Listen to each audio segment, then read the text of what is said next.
सर्व विद्यार्थ्यांना नमस्कार. विद्यार्थी मित्र हो, आज आपण इयत्ता 12वीच्या समाजशास्त्राच्या पाठ्यपुस्तकातील पहिल्या प्रकरणाचा अभ्यास करणार आहोत. या पहिल्या प्रकरणामध्ये आपण भारतीय समाजाचा परिचय हा आपल्याला करून घ्यावयाचा आहे. त्याच्यामध्ये काही मुद्दे दिलेले आहेत.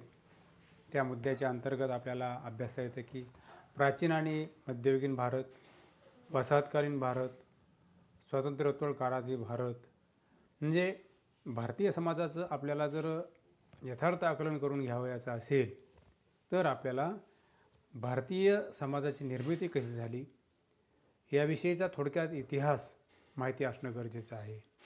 कारण आपण भारतीय समाजाचे अभ्यासक म्हटल्याच्या नंतर या समाजाची निर्मिती कशी झाली, या समाजामध्ये धार्मिक, सामाजिक, आर्थिक, राजकीय अशा स्वरूपाची असणारी पार्श्वभूमी कशी होती या बाबींचं आकलन आपल्याला होणं गरजेचं आहे. समाजशास्त्राचा विद्यार्थी या नात्यानं आपल्याला या समाजाचं आकलन, या समाजाचा इतिहास माहिती असणं गरजेचं आहे आणि त्या अनुषंगानं आपल्याला विचार करावयाचा आहे. तर मित्र हो, भारतीय प्राचीन भारत, प्राचीन आणि मध्ययुगीन या असणाऱ्या भारतीय समाजाचा अभ्यास करत असताना आपण शालेय स्तरावरती अनेक वेळा अभ्यासलेला आहे की भारतीय समाजाची निर्मिती कशी झालेली आहे. प्राचीन भारतीय संस्कृतीचा इतिहास आपण जाणून घेतलेला आहे. त्यामध्ये हडप्पा संस्कृती असेल, सिंधू संस्कृती असेल, याचाही आपण अगदी आपल्याला थोडीशी पूर्वकल्पना आहेच. तर हा असणारा भारतीय समाज ज्यावेळेस आपण अभ्यासाला सुरुवात करू किंवा या समाजाचा असणारा भूतकाळ ज्यावेळेस आपण जाणून घ्यायचा प्रयत्न करू त्यावेळेस भूतकाळ आणि वर्तमान काळ याचा आपल्याला समन्वय घडवून आणावा लागतो. किंवा भारतीय समाजामध्ये आज जे काही बदल झालेले आहेत हे बदल कसे झालेले आहेत, त्या बदलाचं असणारं स्वरूप जर आपल्याला लक्षात घ्यावयाचं असेल तर प्राचीन काळामध्ये भारतीय समुदायाची अवस्था काय होती हे आपल्याला समजणं गरजेचं आहे. त्याचं आकलन होणं गरजेचं आहे. त्यामध्ये या असणाऱ्या समाजातील विचारसरणी, कृती, त्याबरोबरच त्यांचा असणारा प्राधान्यक्रम, त्याबरोबर त्यांच्या आवडीनिवडी, पूर्वग्रह, श्रद्धा, आचार, विचार, रूढी, परंपरा, त्यांचं दैनंदिन स्वरूपाचं असणारं जीवन हे आपल्याला अभ्यासावं लागतं. ज्या कुटुंबामध्ये आपण मोठे झालो, ज्या समाजामध्ये आपण मोठे झालो त्या समाजाविषयी नक्कीच आपल्या मनामध्ये जिज्ञासाही असतेच. आणि मग ही जिज्ञासा जाणून घेण्याच्या पोटी आपण काय करणार आहोत, या भारतीय समुदायाचा इतिहास किंवा त्याची असणारी प्राचीन स्थिती लक्षात घेणार आहोत. तर भारतीय समुदायाला, भारतीय समाजाला जो इतिहास आहे तो इतिहास हजारो वर्षापूर्वीचा आहे. अगदी हजारो वर्षापूर्वी भारतीय समुदायाची निर्मिती झालेली आहे. जगामध्ये ज्या ज्या काही संस्कृती आहेत त्यामध्ये इजिप्शियन संस्कृती असेल किंवा आणखी जगामध्ये ज्या काही संस्कृती आहेत, युरोपची संस्कृती असेल, त्याबरोबरीने भारतीय समुदायामध्ये किंवा भारताची संस्कृती ही देखील अतिशय प्राचीन अशा प्रकारची असणारी आहे. तर या असणाऱ्या समुदायाचं आपल्याला जर आकलन करून घ्यावयाचं असेल तर या समुदायाचं आकलन होण्यासाठी आपल्याला या असणाऱ्या प्रकरणामध्ये जो काही भाग आहे या भागाचं आपल्याला अवलोकन करावयाचं आहे. त्यामध्ये भारताची असणारी जी काही पुरातत्वीय शास्त्रज्ञ आहेत त्या शास्त्रज्ञांनी जो काही शोध लावलेला आहे त्या शोधाच्या अनुषंगानं आपल्याला विचार करावा लागणार आहे. त्यासाठी प्रत्यक्ष आपण या असणाऱ्या पाठाच्या आरंभाला सुरुवात करत आहोत आणि या पाठाच्या आरंभाच्या अनुषंगानं आपण जे काही आपल्याला मंडळाने पाठ्यपुस्तक दिलेलं आहे या असणाऱ्या पाठ्यपुस्तकाचं आपण अवलोकन केलेलं आहेच. तर या असणाऱ्या पाठ्यपुस्तकामध्ये जे काही पाठ्यक्रम आहे, पाठाची रचना आहे ती पाठाची रचना आपल्याला लक्षात घेता येते. अगदीच शिकण्याच्या सोयीसाठी म्हणून या असणाऱ्या भारतीय समुदायाचे जे काही या असणाऱ्या प्रकरणाचे विभाग करण्यात आलेले आहेत, त्या विभागामध्ये प्राचीन आणि मध्ययुगीन भारत, त्यानंतर वसाहतकालीन भारत, त्यानंतर स्वातंत्र्योत्तर काळातील भारत, या वेगवेगळ्या विभागामध्ये अभ्यास केल्याशिवाय आपल्याला या असणाऱ्या प्रकरणाचं यथार्थपणे आकलन होणार नाही. त्यामुळे जे काही आपल्याला आपल्या समुदायाची आजची स्थिती दिसते आहे, त्या असणाऱ्या स्थितीसाठी जे काही वेगवेगळे संस्कृतीचे पैलू आहेत, ते पैलू आपल्याला अभ्यासावे लागणार आहेत. 21व्या शतकातील विद्यार्थी या नात्यानं नक्कीच आपल्या विद्यार्थ्यांना या समुदायाच्या असणाऱ्या प्राचीनत्वाचं, त्याच्या उगमत्वाचं, त्या ठिकाणी आकलनाची जिज्ञासा जी आहे, ही जिज्ञासा निर्माण झालेली असते आणि ही जिज्ञासा जाणून घेण्याच्या पोटी आपण या प्रकरणाचा अभ्यास करणार आहोत. तर साहजिकच या असणाऱ्या वेगवेगळ्या ऐतिहासिक चौकटीतून आपल्याला या समुदायाचा अभ्यास करावयाचा आहे.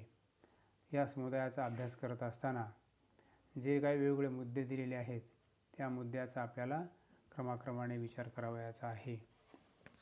तर साधारणपणे भारतीय या समुदायाचं आकलन करून घेण्यासाठी या समाजशास्त्रज्ञांनी जे त्याचे विभाग पाडलेले आहेत, त्या विभागामध्ये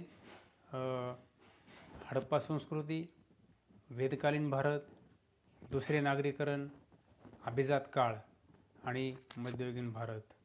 तर हडप्पा संस्कृतीचा जो कालखंड आहे, तो इसवी पूर्व 2600 ते इसवी पूर्व 1500. वेदकालीन भारत जो आहे, तो इसवी पूर्व 1500 ते 500. दुसरे नागरीकरण इसवी पूर्व 500 ते 200. अभिजात काळ इसवी पूर्व 200 ते इसवी 650. आणि मध्ययुगीन भारत याचा जो कालखंड आहे, तो इसवी 650 ते 1500. तर अशा प्रकारची असणारी ही स्थिती जी आहे, ही स्थिती आपल्याला या असणाऱ्या समुदायाची अभ्यास करत असताना जाणून घ्यावी लागणार आहे. तर ही जी असणारी कालरेषा आहे, आपल्याला या प्रकरणाच्या दुसऱ्या पेजवरती जी कालरेषा दिसते आहे, या कालरेषेचा जर विचार केला तर अगदी भारतीय समुदायामध्ये भारतीय समाजासाठी अभ्यास करत असताना कोणकोणत्या बाबीचा आपल्याला विचार करावा लागतो, हे लक्षात आल्याशिवाय राहत नाही. तर लक्षात घ्या की ही जी असणारी कालरेषा आहे, ही कालरेषा नक्कीच अचूक नाही, तर त्याचा असणारा साधारणपणे कालखंड हा दर्शवलेला आहे. तर त्या चर्चा ज्या आहेत, ह्या चर्चा आपल्या लक्षामध्ये येण्यासाठी, अभ्यासाच्या दृष्टीने सोयीचं व्हावं यासाठी या असणाऱ्या कालरेषेचा उपयोग आपल्याला होणार आहे. तर वेगवेगळ्या प्रकारच्या असणाऱ्या पैलूंच्या आधारे आपण या कालरेषेच्या माध्यमातून अभ्यास करणार आहोत.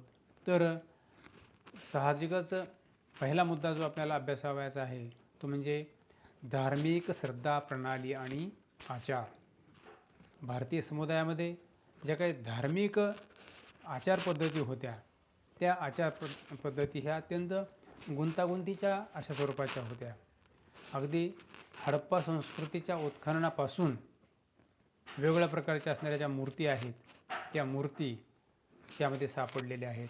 मग त्यामध्ये काही पुरुषांच्या आहेत, काही स्त्रियांच्या आहेत. याच्यावरून आपल्या लक्षामध्ये येतं की प्राचीन भारतीय समाज किंवा समुदाय जो आहे, तो मूर्तीपूजक होता. त्या काळातही वेगवेगळ्या प्रकारच्या असणाऱ्या देवदेवतांच्या मूर्ती ह्या आपल्याला उत्खननामध्ये सापडलेल्या आहेत. त्यामुळे आपले पूर्वज देखील हे मूर्तीपूजक होते, हे त्या उत्खननामध्ये ज्या काही आपल्याला मूर्ती सापडलेल्या आहेत, त्या मूर्तींच्यावरून दिसून येतं. साहजिकच त्या काळामध्ये जे काही वेगवेगळ्या प्रकारचे असणारे देवालय ही आपल्याला सापडलेले आहेत, त्यावरून दिसून येतं. अर्थातच मूर्तिपूजेचा निश्चित पुरावा आपल्याला त्या काळामध्ये कुठे भेटलेला नाही, परंतु सापडलेल्या ज्या मूर्ती आहेत त्याच्यावरून आपल्याला अंदाज लावता येतो.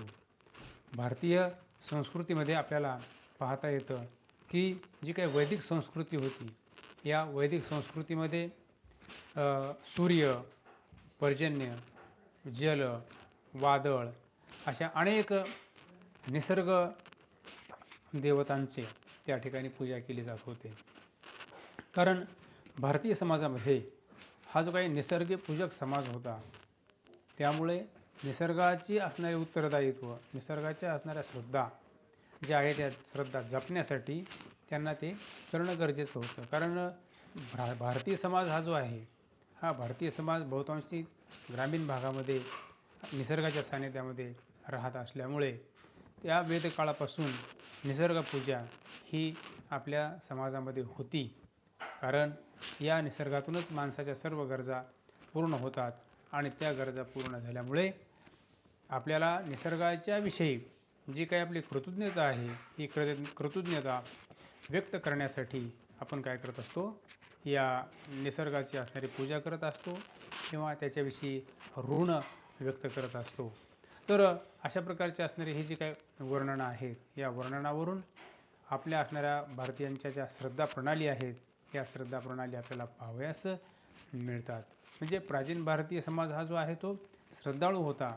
त्याच्यामध्ये वेगवेगळ्या प्रकारचे असल्यानंतर वैदिक काळामध्ये आपल्याला ग्रंथ देखील पाहावयास मिळतात. त्या ग्रंथामध्ये भारतीय समुदायाची आचारसंहिता ही आपल्याला अभ्यासावयास मिळते. त्याच्यामध्ये काही वेदसंहिता आहेत, वेद आहेत, उपवेद आहेत, वेदांगे आहेत, ब्राह्मण ग्रंथ आहेत, आरण्यके ग्रंथ आहेत, महाकाव्य यांचाही समावेश होतो. साधारणपणे वैदिक संस्कृतीचा असणारा कालखंड जो आहे त्यामध्ये पूर्व वैदिक कालखंड जो आहे तो इसवी पूर्व 1500 ते 1000 वर्ष, तर उत्तर वैदिक कालखंड जो आहे तो इसवी पूर्व 1000 ते 500 अशा प्रकारचा असणारा कालखंड आहे. या दोन कालखंडामध्ये वैदिक कालखंड जो आहे तो विभागलेला आहे. त्यामुळे त्या असणाऱ्या कालखंडामध्ये जे ज्या काही रचना झाल्या, जे काही ग्रंथांची निर्मिती झाली, त्याचा आपल्याला या ठिकाणी विचार करता येतो. भारतीय असणाऱ्या पुराणामध्ये वेगवेगळ्या प्रकारचे असणारे माणसाच्या वर्तनाचे सिद्धांत सांगितलेले आहेत. त्याला आपण कर्मसिद्धांत असं म्हणतो. माणसाचं वर्तन कसं असावं, काय असावं, त्यासाठी कर्मसिद्धांत सांगितलेला आहे. म्हणजे प्राचीन भारतीय समाज हा जो आहे तो कष्टाळू होता. कर्मावर आधारित माणसाची असणारी जीवन प्रणाली होती. म्हणजेच प्रत्येकाला कर्म हे करणं गरजेचं होतं किंवा असतं आणि या कर्मावरच माणसाची असणारी जीवन पद्धती ही चालत असते. आणि जन्ममृत्यूचं चक्र हे जे आहे हे त्या काळामध्ये अतिशय महत्त्वपूर्ण मानलं जात होतं. जन्ममृत्यू यावरती हिंदू धर्मियांचा विश्वास आहे. जन्माला आलेला माणूस मरतो आणि मेलेला माणूस पुन्हा जन्माला येतो. पुढे येणारा जन्म त्याचा जो आहे तो नक्कीच पूर्वजन्मावर आधारित असतो. यावरती भारतीय समुदायातील हिंदू धर्मियांचा विश्वास आहे. म्हणजे हा असणारा मानवी जीव जो आहे हा जन्ममृत्यूच्या चक्रामध्ये पुन्हा पुन्हा अडकून पडलेला आपल्याला पाहावयास मिळतो. आणि त्याच्यामुळे माणसाच्या आयुष्यामध्ये 4 पुरुषार्थ सांगितलेले आहेत. प्रत्येक पुरुषार्थाचे असणारे वैशिष्ट्य सांगितलेली आहेत आणि ह्या असणाऱ्या पुरुषार्थामध्ये त्याने काय काम करावं, कोणकोणत्या असणाऱ्या पुरुषार्थाचं काय काय काम आहे हे त्यामध्ये सांगण्यात आलेलं आहे. त्यामध्ये धर्म, अर्थ, काम आणि मोक्ष अशा प्रकारचे असणारे 4 पुरुषार्थ आहेत. त्या 4 पुरुषार्थांचे उद्दिष्ट वेगवेगळे आहेत. धर्म म्हणजे काय आहे तर फलाची अपेक्षा न करता निरपेक्ष वृत्तीने विहित कार्य करत राहणे म्हणजे तो माणसाचा धर्म आहे, प्रत्येकाचा असणारा धर्म आहे. म्हणजेच त्याचं जे काम आहे, त्याचे जे कर्तव्य आहेत, त्याच्या ज्या जबाबदाऱ्या आहेत त्या जबाबदाऱ्या त्यांनी पार पाडणं गरजेचं आहे. निरपेक्ष वृत्तीने ही गोष्ट या ठिकाणी महत्त्वाची आपल्याला लक्षामध्ये घ्यावी लागते. त्यानंतर अर्थ म्हणजे विहित मार्गाने संपत्ती मिळवणे. माणसाला स्वतःच्या गरजा पूर्ण करण्यासाठी, स्वतःच्या कुटुंबाच्या गरजा पूर्ण करण्यासाठी, देवाणघेवाण करण्यासाठी, जी काही त्या काळातील देवाणघेवाणीचे माध्यमं असतील, विनिमयाची साधनं असतील, ती साधनं आपल्याला उभी करण्यासाठी, निर्माण करण्यासाठी न्यायमार्गाने अर्थप्राप्ती करावी हे यामध्ये अपेक्षित आहे. काम याचा अर्थ विहित मार्गाने त्या ठिकाणी समाजाला सदस्य देणं हे या ठिकाणी गरजेचं आहे. समाजाला शिस्त लागण्यासाठी हा एक अतिशय महत्त्वाचा असणारा पुरुषार्थ आपल्याला असलेला दिसून येतो. आणि हिंदू धर्माचं अंतिम प्राप्तव्य जे आहे ते अंतिम प्राप्तव्य म्हणजे मोक्ष. माणसाला जो काही त्याचा जीव जन्ममृत्यूच्या फेऱ्यामध्ये अडकलेला आहे, त्या जन्ममृत्यूच्या फेऱ्यातून त्याची जर सुटका व्हायची असेल तर त्याला मोक्षप्राप्ती ही मिळणं गरजेचं आहे.